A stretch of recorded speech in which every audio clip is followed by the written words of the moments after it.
You are welcome to my online English class, and in continuation of doing parts of sentence, today we are taking the second part of the sentence, that is predicate. Please do watch the full video till the end. Part of predicate, जिसे हिंदी में विधेय के भाग कहते हैं, और इसके जो भाग हैं मुख्य रूप से इसके तीन पार्ट हैं. First verb, second object and third one is complement. Hindi में वर्ब को क्रिया कहते हैं, जिसको हम यहाँ पे क्रिया नहीं बताने जा रहे, केवल हम पार्ट ऑफ प्रेडिकेट की बात करें. सिर्फ यहाँ पे क्रिया का मतलब जिससे एक्शन शोइंग वर्ड्स जो है, जिससे किसी कार्य का होना पाया जाता है, उसे क्रिया कहते हैं.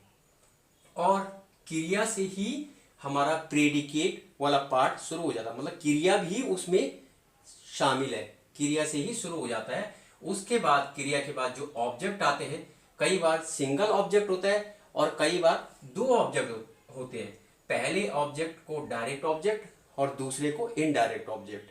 लेकिन इसमें क्रिया के डायरेक्ट बाद हम जनरली इनडायरेक्ट ऑब्जेक्ट लिखते हैं, और इनडायरेक्ट ऑब्जेक्ट प्रायः एनिमेट होता है, जिस पे लाइफ होती है, जबकि डायरेक्ट ऑब्जेक्ट जो होता है वो मोस्टली इन एनिमेट होता है, और कभी कभार इसमें एनिमेट ऑब्जेक्ट भी आ सकता है. नेक्स्ट बात करते हैं हम कॉम्प्लीमेंट की, पूरक की. पूरक हम वाक्य में जो शब्द किसी वाक्य को पूरा करने के लिए आते हैं उनको पूरक कहते हैं. The words which are used to complete the sense of the sentence is called complement.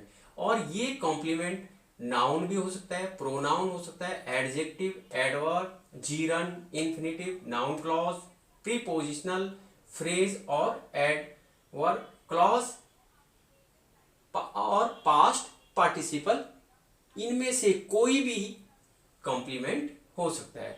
Now we take the first example, the sun shines. कल हमने बता दिया था जो कौन का उत्तर होगा वो क्या होगा, कर्ता होगा, सब्जेक्ट होगा. हु शाइन्स द सन, ये तो हु का आंसर आ गया. लेकिन यहां पे हम बात कर रहे हैं प्रेडिकेट की. अब शाइन मीन होता है चमकना. जो ये वर्ब है ये भी किस में आती है, प्रेडिकेट में. और कभी कभार प्रेडिकेट में सिर्फ एक ही वर्ड आता है, जैसे यहां पे आ रखा है द सन शाइन्स, सूर्य चमकता है, चमकना वर्ब. तो एक ही वर्ड से हम केवल कभी कभी एक ही वर्ड एक सेंटेंस में कॉम्प्लीमेंट के प्रेडिकेट के रूप में आता है, और वो है वर्ब. बिना वर्ब के कोई भी सेंटेंस कंप्लीट नहीं होता, बिना सब्जेक्ट के कोई भी सेंटेंस कंप्लीट नहीं होता. कभी कभार हो सकता है जो सब्जेक्ट है वो हिडन होता है, लेकिन वर्ब उसमें जरूर होगी. नेक्स्ट सेंटेंस लेते हैं हम, ही रीड्स अ बुक. वह पुस्तक पढ़ता है. तो यहाँ पे रीड से शुरू हो जाता है. रीड मीन पढ़ना. कौन पढ़ता है, वह. कौन का उत्तर तो सब्जेक्ट हो गया. अब क्या करता है, पढ़ने का काम. तो यहां से शुरू हो गया प्रेडिकेट, और उसका क्या पढ़ता है, द आंसर ऑफ व्हाट और whom, द आंसर ऑफ क्या और किसे इज कॉल्ड ऑब्जेक्ट. वह पुस्तक पढ़ता है. वह क्या पढ़ता है, पुस्तक. तो जो उत्तर क्या का आएगा, ये किसे का आएगा, वो ऑब्जेक्ट होगा. इस सेंटेंस में एक ऑब्जेक्ट आ रखा है यहां पे, और वो ऑब्जेक्ट है डायरेक्ट ऑब्जेक्ट, मतलब जिसपे लाइफ नहीं है. The teacher taught you a lesson. अब कभी कभार एक सेंटेंस में दो ऑब्जेक्ट आते हैं, और जनरली क्रिया के बाद वो ऑब्जेक्ट आता है जिसपे लाइफ हो, उसको इनडायरेक्ट ऑब्जेक्ट कहते हैं. जैसे द टीचर टॉट यू, अध्यापक ने तुम्हें पढ़ाया, अ लेसन एक पार्ट. तो पार्ट पे लाइफ है, या यू पे, यू पर. यू किसके बाद आएगा, डायरेक्ट वर्ब के बाद. और उसके बाद तब इन एनिमेट थिंग्स आएगी, या डायरेक्ट ऑब्जेक्ट वर्ब के डायरेक्ट बाद नहीं आता. इसका थोड़ा अटपटा सा लग रहा है. डायरेक्ट ऑब्जेक्ट वर्ब के बाद नहीं, बल्कि फर्स्ट पहले इनडायरेक्ट ऑब्जेक्ट आएगा और उसके बाद फिर डायरेक्ट ऑब्जेक्ट आएगा। नेक्स्ट सेंटेंस लेते हैं, the father gave his son a piano. इसमें फिर दूसरा एग्जाम्पल भी हुई, पिता ने अपने पुत्र को पियानो दिया। तो यहाँ पे गेव देना, किसने दिया? पिता ने। ये तो सब्जेक्ट हो गया। क्या दिया? पियानो। किसे दिया? His son. The answer of क्या एंड किसे आर कॉल्ड ऑब्जेक्ट्स। दो ऑब्जेक्ट आ रखे, क्या का उत्तर और किसे का उत्तर। तो ये क्या और किसे, ये दो ऑब्जेक्ट हैं। किसे यहाँ पे इनडायरेक्ट ऑब्जेक्ट है जिसपे लाइफ है, डायरेक्ट वर्ब के बाद रखा है गेव वर्ब है, गेव मीन देना, गेव हिज सन अ पियानो, और ये डायरेक्ट ऑब्जेक्ट है जिसपे लाइफ नहीं है, ये बाद में आएगा। पिता ने अपने पुत्र को पियानो दिया, एक पियानो दिया। नेक्स्ट सेंटेंस लेते हैं। कभी कभार क्या होता है कि एक सेंटेंस में, जैसे मैंने बताया था कि इनडायरेक्ट ऑब्जेक्ट तो हमेशा लाइफ वाला होता है जिसपे जीवन होता है, जो सजीव होता है, लेकिन कभी कभी इनडायरेक्ट ऑब्जेक्ट भी क्या हो जाता है? सजीव। जैसे he gave you a hen, उसने तुम्हें एक मुर्गी दी। तो what did he give? He gave a son. What did he give? उसने क्या दिया? मुर्गी। किसे? whom did he give a hen? उसने किसे मुर्गी दी? यू, तुम्हें। The answer of whom, the answer of what। तो दोनों ही इसमें तो लाइफ है, यू पर भी और hen पर भी, मुर्गी पे भी, आप पे भी। तो ये दोनों ही क्या हो जाएंगे? लाइफ वाले हैं, लेकिन ये इनडायरेक्ट ऑब्जेक्ट है जो डायरेक्ट वर्ब के बाद आ रखा है, और ये डायरेक्ट ऑब्जेक्ट है। इसका जो कर्म होता है, ऑर्डर होता है, इसी तरह का होता है। अगर इस ऑर्डर को हम चेंज कर दें तो इसमें हम प्रेपोजिशन टू या फॉर लगाते हैं, मतलब इसको आगे ले आए। हम ऐसा कर दें, he gave a hen to you, उसने तुम्हें एक मुर्गी दी। अगर हम इसको चेंज कर दें तो गेव के बाद इसको लाएंगे तो फिर हमें प्रेपोजिशन टू या फॉर लगाना पड़ेगा। यहाँ पे टू यू, उसने तुम्हें, उसने तुम्हें एक मुर्गी दी, और क्या हो जाएगा फिर change? He gave a hen to you. तो अर्थ तो हिंदी में वही रहेगा। एक सेंटेंस इसी पे फिर से समझते हैं। He gave a book to Sita.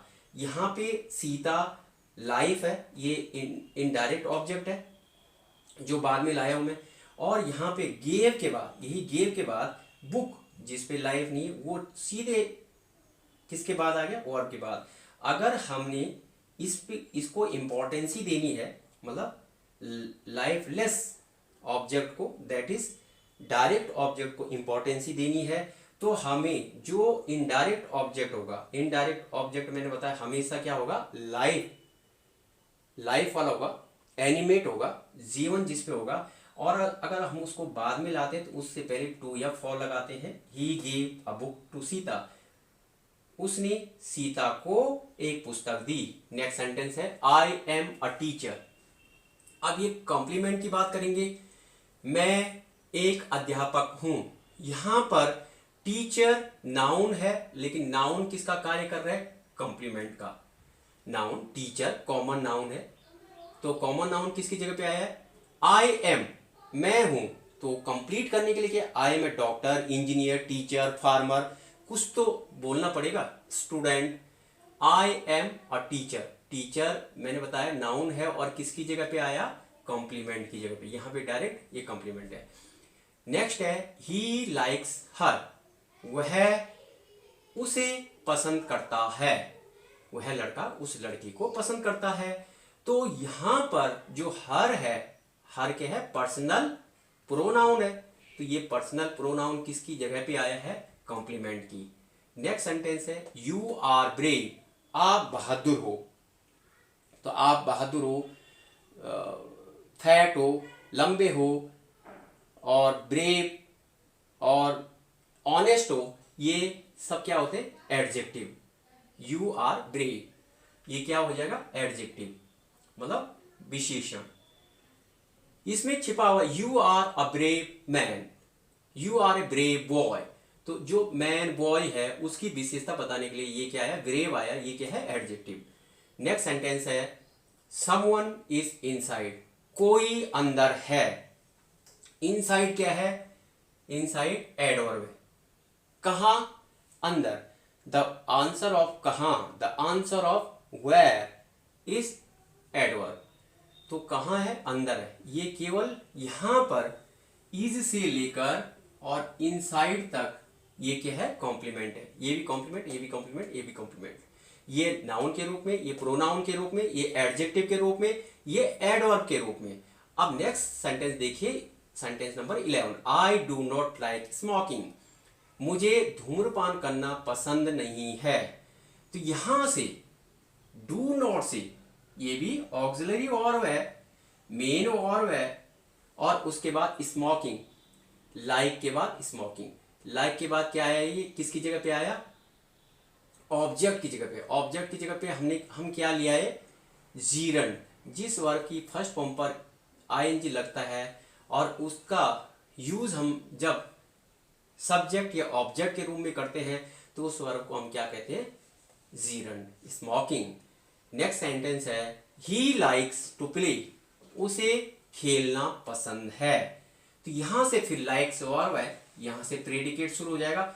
To play क्या है, टू प्ले एक इन्फिनेटिव है। इन्फिनेटिव वर्ब की प्योर फॉर्म पर, बेस फॉर्म पर टू लगाने से बनता है और उसका हिंदी में अर्थ निकलता है ना, खेलना, कूदना, खाना, पीना, पढ़ना। ही लाइक्स टू प्ले, तो ये टू प्ले क्या हो गया यहाँ पे, इन्फिनेटिव। और इन्फिनेटिव किसकी जगह पे आया है, कॉम्प्लीमेंट की जगह पर। ठीक। नेक्स्ट सेंटेंस है the beggar told me that he was penniless, भिखारी ने मुझे बताया कि वो उसके पास पैसे नहीं हैं, नहीं थे। यहाँ पे तो ये इनडायरेक्ट स्पीच हो गई।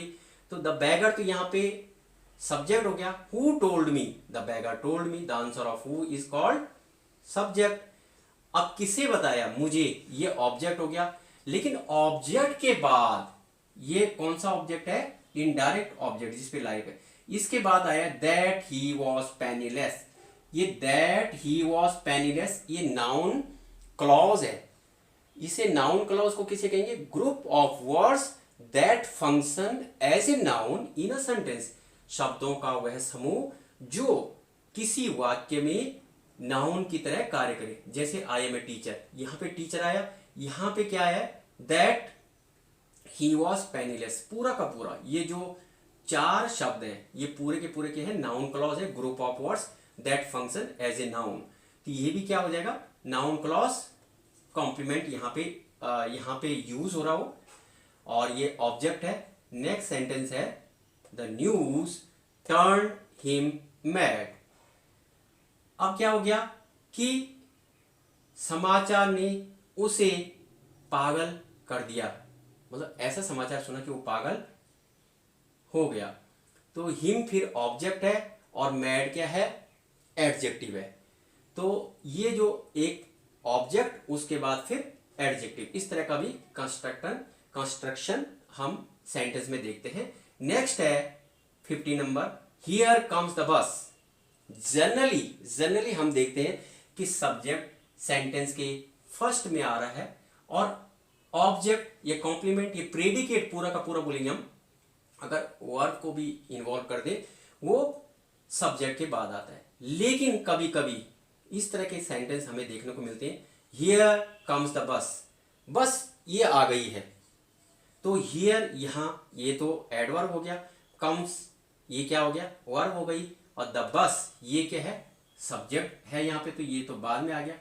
तो एम्फेटिक वे में बात करने के लिए इसका प्रयोग करते हैं। जैसे हियर ही गोज, ये रहो, जैसे आप कमेंट्री में कहते हैं कि मैच शुरू होने वाला है, now the match is about start and the ball is in the hands of the bowler and here he goes the first ball of the over. तो इस तरह से हियर ही गोज मतलब एम्फेटिक वे से बोलना कि पहली बॉल ये रही, इस तरह से। लेकिन यहां पे सब्जेक्ट क्या है, ही, और प्रेडिकेट कौन कौन से हो जाएंगे, देखो प्रेडिकेट ये भी है और ये भी प्रेडिकेट का पार्ट है, ये भी प्रेडिकेट का पार्ट है, ये भी प्रेडिकेट का पार्ट है, और ये द बस क्या है, ये सब्जेक्ट का पार्ट है। नेक्स्ट सेंटेंस देखिए, sweet are the uses of adversity. अब यहां पे स्वीट पहले आ गया, स्वीट तो क्या है, एडजेक्टिव है, आर वर्ब है, द यूजेस ऑफ एडवर्सिटी, दुर्दिन से ज्यादा कोई भी हमें शिक्षा नहीं दे सकता। दुर्दिन में जो शिक्षा हमें मिलती है उससे बड़ी शिक्षा हमें कहीं नहीं मिल सकती। तो क्या होना चाहिए इसको, the uses of adversity are sweet, ये सब्जेक्ट है यहाँ पे इतना बड़ा, द यूजेस ऑफ एडवर्सिटी, और ये आर स्वीट, ऐसा क्यों, ये कंस्ट्रक्शन है टू एम्फेसाइज द थिंग, जोर डालने के लिए इस तरह का यूज कभी कभार हम करते हैं, जिसको भी पहचानना है। इस वीडियो में इतने ही। Thank you for watching this video.